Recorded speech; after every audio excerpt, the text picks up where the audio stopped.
Was it always your choice to have the Red Skull protecting the Soul Stone? And how did he come to know all the rules? Well, first of all, he had a very mystical ending at the end of Captain America, First Avenger. He's been on a journey since then. He's a wraith now. He is a slave to the stones, and he's no longer the same person. He's transcendent, he's a ghost. So I think he was always that character. We may have played around with once or twice it not being him, but we always thought we need someone that the audience is going to trust, that when he explains the rules of how you obtain the stone, that they will believe the character. And we thought, I think it was Marcus McFeely fought really hard to have him back in the film. Marcus and McFeely wrote First Avengers, so they were close to that character. Did Hugo Weaving ever come close to reprising the role? He may have. Kind of.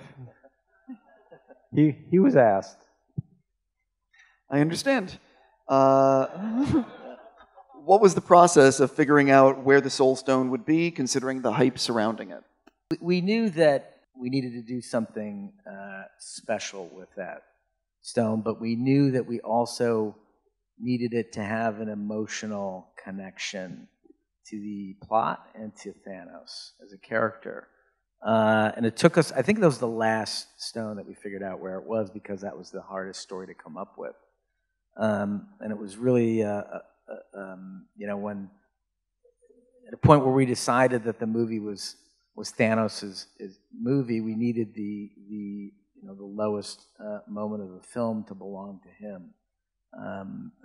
And so that's when we started to develop the Soul Stone story. It was, how could we create pain? How could we dimensionalize him so that he went on a journey in the film? Because if he was just this mindless villain, it was going to become a two-dimensional story.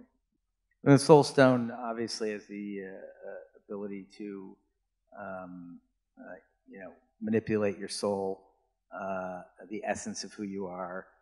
The one key moment where it gets used is when Doctor Strange, I don't know if you've noticed this, but he turns into multiple Stranges, and then Thanos uses the Soul Stone to eradicate all of the fake Stranges and momentarily shove Strange out of his own body. Strange has to pull himself back in.